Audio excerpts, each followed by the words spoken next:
yo he preparado el pensamiento de Juan Jacobo Rousseau sobre el contrato social.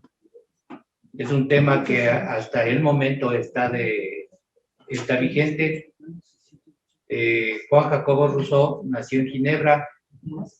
Él fue uno de los filósofos que impulsó o fue parte de la Ilustración, en la época en donde prevalecían las ideas feudales y religiosas. Él pertenecía al ala izquierda de la pequeña burguesía de aquella época y consideraba que el hombre, en su estado de la naturaleza, nació bueno, pero con el paso del tiempo se dieron ciertas situaciones que la convivencia fue amenazada, es decir, de un estado de la naturaleza en donde había bastantes bienes para que todos lo pudieran disfrutar, pues no había ningún problema. Lo único que primaba era la ley del más fuerte, pero posteriormente pues aparece la división del trabajo, aparece la propiedad privada y esto comienza a generar algunos problemas. Entonces el hombre comienza a corromperse, o la sociedad le comienza a corromper de acuerdo a su pensamiento filosófico. Inclusive consideraba que el desarrollo de las ciencias nacía de la codicia humana. Por ejemplo, el desarrollo de la aritmética en aquella época se debió, según él, a que los comerciantes necesitaban llevar mejor sus cálculos y había que buscar una solución, según él. Entonces la solución estaba de que debería haber un contrato social que puede ser implícito o explícito, y que consistía en que los hombres serían parte de su libertad, una pequeña parte de su libertad, para que el Estado les garantice sus derechos y lógicamente adquirían obligaciones. Entonces esta teoría del contrato social, que no fue solamente de Jean-Jacques Rousseau, sino de otros filósofos también de la época, fue interpretada posteriormente de distintas maneras. Es decir, él creía que, por ejemplo, el mejor estado, parecido al estado de la naturaleza, donde todos los hombres eran felices, donde no había problemas, era la democracia. Es decir, respetar la voluntad de las personas y llegar a hacer un contrato social. Entonces, ese es un paso importantísimo que se dio en aquella época en cuanto a pensamiento y que se difundió rápidamente por el mundo, y que luego fue el soporte para la Revolución Francesa, es decir, la más grande revolución de la Europa de aquella época, que ocurrió en el año 1789, donde la burguesía se tomó el poder y echó abajo a la monarquía. Este contrato social, bueno, Jacobo Rousseau también fue sociólogo, fue músico y fue botánico, es decir, era una persona multifacética y tiene obras muy importantes como son Emilio y la educación, donde a través de ese libro él decía que la educación debe servir para hacer a los hombres libre pensadores. También tiene un libro sobre el origen y el fundamento de las desigualdades entre los hombres. Y él definitivamente creía que debía primar la justicia, debía haber igualdad entre los hombres. Y él fue combatido y tuvo que exiliarse por cuanto estaba en contra de los poderosos de aquella época.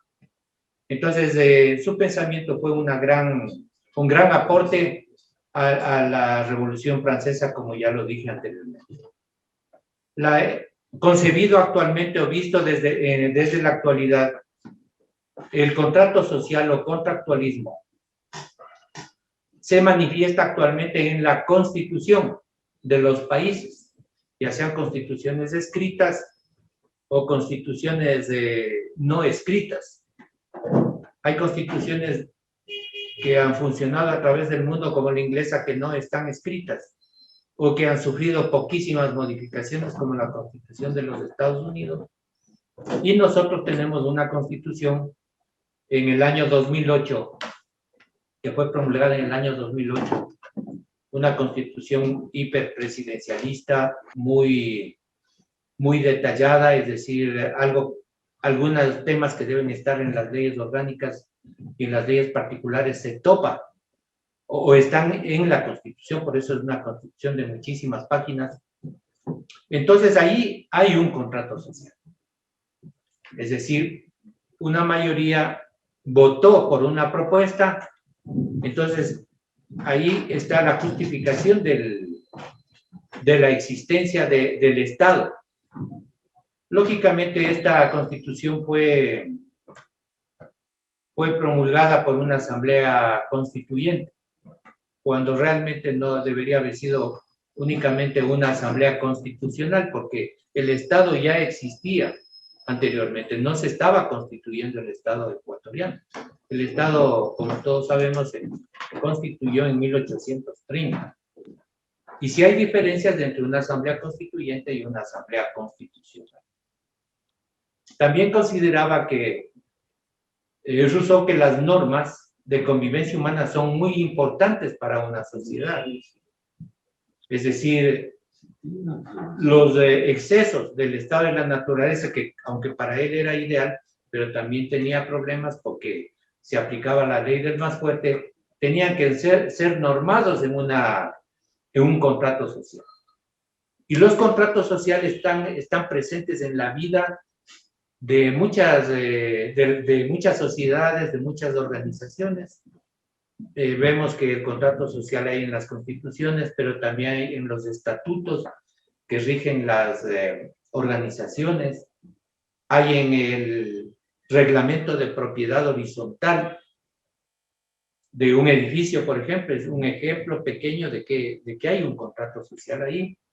Hay en las familias un contrato que no está escrito, pero hay normas de convivencia implícitas o explícitas.